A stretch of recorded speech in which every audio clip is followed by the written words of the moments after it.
What's up? Magandang araw, o di ba? Gandang Sabadool.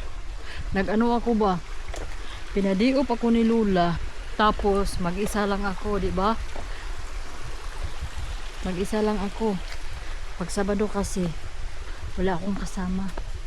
Hindi ko na sinasama yung aking kaibigan kasi Saturday yung ano niya off. Nailang ako na isasama sa lagi ba. So ngayon magkabukog tubig. Uy kay very good kay ko. Yung naghaliday ka. Yung pinaka-importanting bagay na dalhin mo is tubig. Kasi dito sa kasagbutan walang tindahan dito.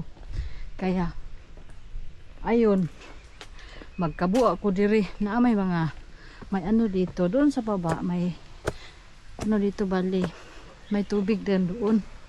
Pero dito kasi yung tubig dito kasi na parang gripo ba.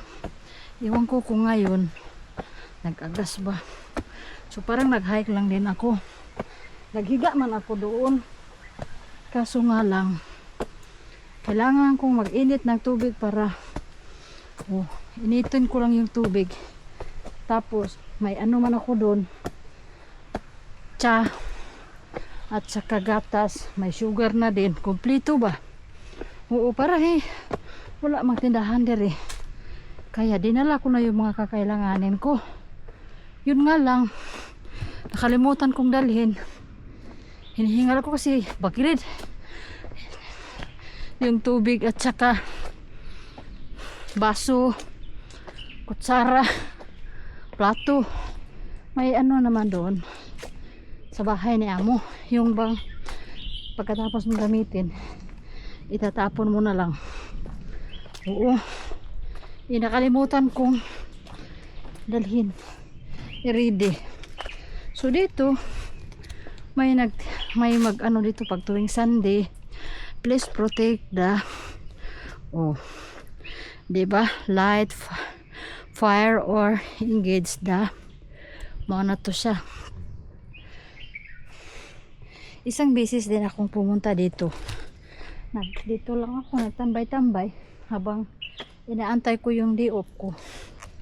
Pero ngayon doon may ano siya doon, may parang may bahay. So dito ako mag-igib.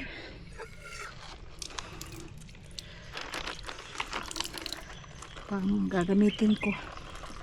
Pwede naman siguro itong inumin. Diba?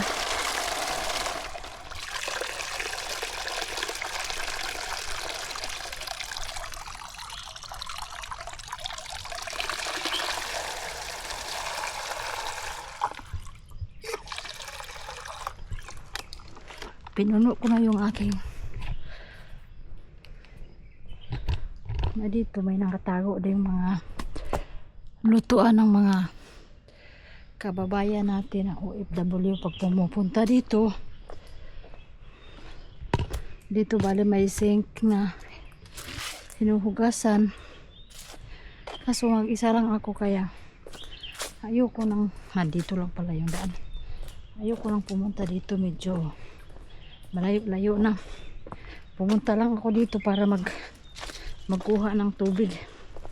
Iniwan ko yung sinaing ko doon. Nagsaing ako ng naglungag kong kamuti. Di ba? Tapos may mga tao kasi na hindi nila naiintindihan. Mas gusto nila I speak mix Tagalog, Bisaya, then English kasi para maintindihan na lang. So I'm in the Bukid Pares, camping alone, di ba? During my holiday. Ako yawan.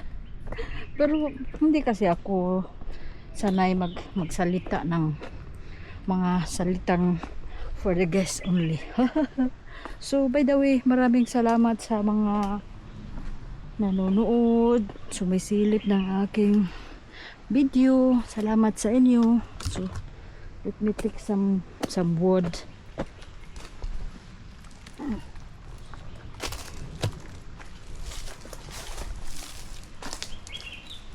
Maligid na hinunta diri ba?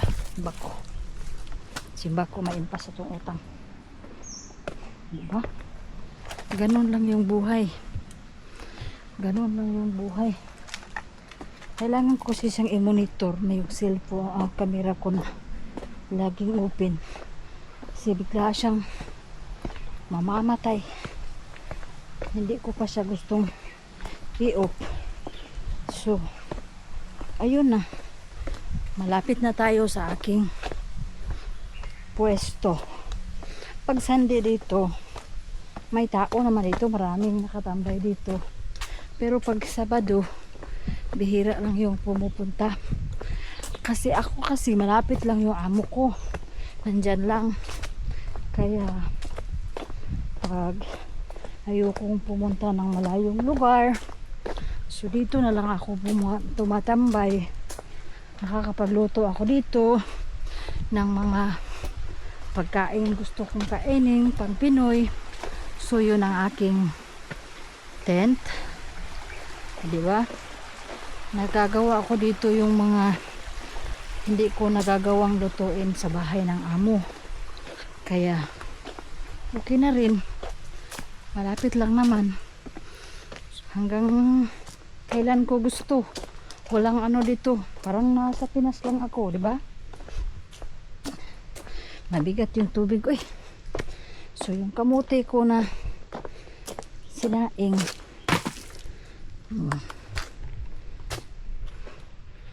Kasi sa buhay bilang OFW, alam natin na walang madali. Pero pag ikaw ay syempre samahan mo ng diskarte, walang imposible. O di ba? Walang imposible pag gusto mong magtipid-tipid. Pumunta ka lang sa mga lugar na pwede kang mag camping. Pero ano kasi ito eh, sa mga ganitong ginagawa, tawag nito palakasan lang ng loob. Yung bang kaya mong ganito mag-isa. Kasi hindi lahat ng mga kagaya kong OFW kayang ganito mag-isa. Kasi ako mas ano eh, mas pipiliin ko na nasa ganitong lugar ako tahimik. Masaya na ako nun. Yung bang walang disturbo.